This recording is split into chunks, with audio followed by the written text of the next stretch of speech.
Bonjour à tout le monde.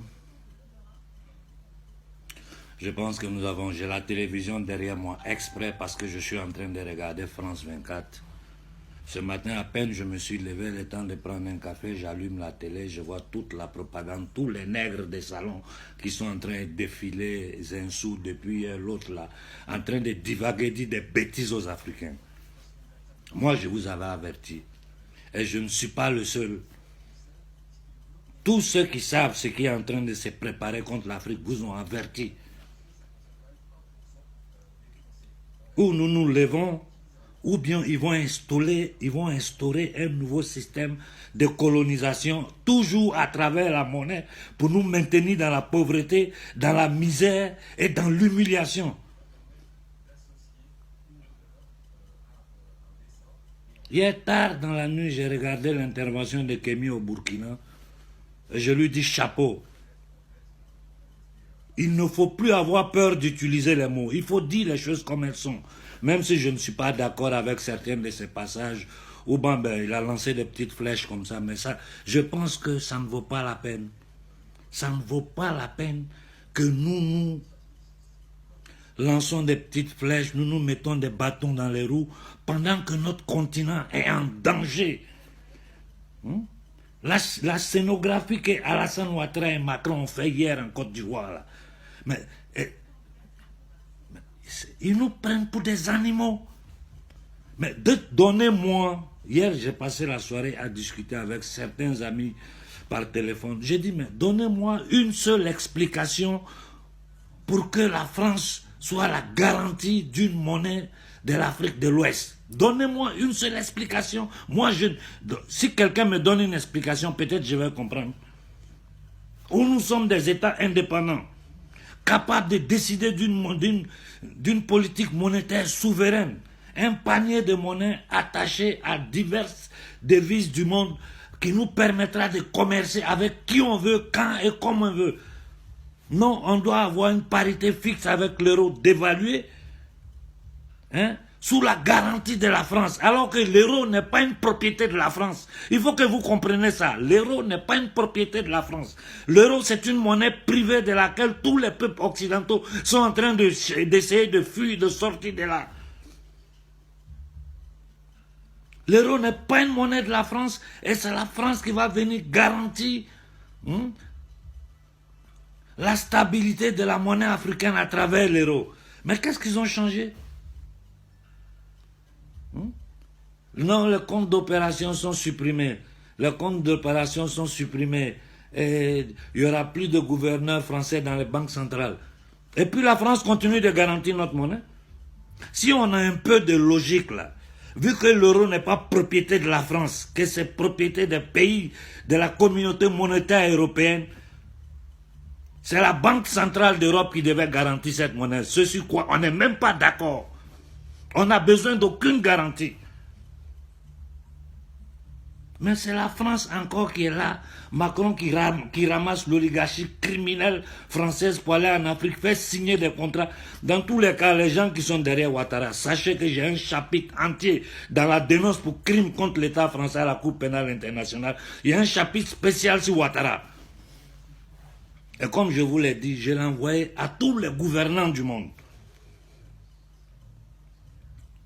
J'attends les accusés de réception pour commencer les conférences. Mais je vous répète, si le peuple africain ne se lève pas, ici là, on est dans un combat, il n'y a plus de demi-mesure dedans. Il n'y a plus de demi-mesure. Parce que c'est une question de survie. Comme le disait Patrice Lumumba, notre combat, ce n'est pas aimer ou ne pas aimer quelqu'un. Notre combat là, c'est une question de survie. Où nous nous levons en masse dans toute l'Afrique pour dire non à la France, ou bien ils vont passer par toutes les manipulations, terrorisme, contrats. Moi, j'ai tiré dehors tous les contrats entre les multinationales françaises au Cameroun, au Sénégal. Mais il y a des trucs dedans. Quand il est lit, il devient fou. Toute la pollution créée par les multinationales françaises, les conditions dans lesquelles les Noirs travaillent. Mais c'est parce que vous êtes en Afrique, vous ne vous rendez pas compte du retard que nous avons. Et des bouquets comme Alassane Ouattara se tombent le plus grand danger pour l'Afrique. Un criminel de haut niveau. Un assassin économique. C'est lui qui est venu dans les années 90 avec les ajustements structurels, faire vendre aux Africains tous les biens d'État. Aujourd'hui, c'est lui qui est en train d'essayer de nous faire les jeux des trois cartes, en permettant à la France d'avoir encore la main dans nos économies. Mais nous disons un truc clair. Et ça, je le dis non seulement à la France, mais à tout l'Occident. Ça suffit avec ce banditisme-là. Ça suffit. Sinon, nous allons prendre des décisions drastiques. Vous ne pouvez pas vivre du sang du peuple africain en essayant toujours de façon machiavélique à maquiller les choses pour continuer à nous piller, à nous voler. La France n'est rien. Un petit pays qui n'est même pas capable de contrôler sa propre économie, qui est en chute libre. Un pays qui n'est même pas capable de satisfaire ses propres citoyens qui sont dans les rues depuis près de 1 an. Va venir garantir la monnaie. Mais les gens nous infantilisent, nous prennent pour des chiens. Et je dis sur ça, je suis d'accord avec Emi à 100%. Les nègres des salons là, les nègres des salons, quand on vous chasse un peu de vos postes, vous commencez à trembler, on vous remet là, et puis vous divaguez, vous essayez d'aider les impérialistes à maintenir votre peuple dans la misère. Des misérables comme Ibeka. Mais vous, je vous ai tous dénoncés, vous êtes tous dans le dossier. 700 pages de dossiers que j'ai préparés contre vous. L'État criminel français, son oligarchie et tous ces dictateurs, ces malfrats, ces sous-préfets qui sont en Afrique, qui se font passer pour des présidents.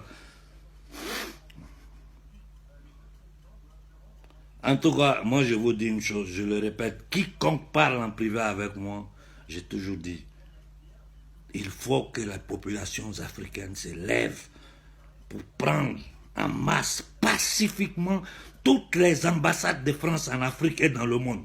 Partout où il y a la diaspora. Parce que ceux-là, ils ne peuvent pas partir. Ils dépendent de nous. Hier, j'ai une de mes amies qui m'a dit, faisons-les sortir doucement, doucement, parce que s'ils sortent comme ça, ils vont mourir de faim. Mais qu'ils meurent de faim. Ça fait 6 siècles que ces gens-là nous massacrent. L'oligarchie française et ses institutions nous massacrent depuis 6 siècles. Et il y a des Noirs qui sont là encore, ils ont pitié d'eux. Vous n'avez pas pitié des soldats africains qui sont tués dans le désert par le terrorisme créé par les services occidentaux. Ils ont tué, massacré Kadhafi sous nos yeux. Regardez ce qu'ils ont fait de son pays. Le symbolisme même maçonnique que Macron nous a exposé hier avec la carte de la Côte d'Ivoire à l'intérieur du drapeau français, ça c'est clair pour lancer aux autres pays occidentaux, ça c'est notre précaré sur notre territoire. C'est ce que ça signifie rien d'autre. Ceux qui ont étudié un peu le symbolisme, ils savent de quoi je parle. Regardez-les derrière moi. 2 malfrats qui sont en train de... Mais Macron même, je comprends, c'est le descendant des malfrats impérialistes. Ce petit pédophilisé là.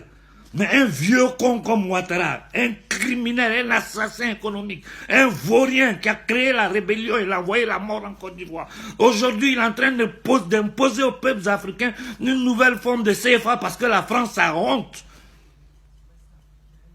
Aux yeux du monde entier, dans tous les cas, moi j'ai dénoncé la France à la Cour pénale internationale.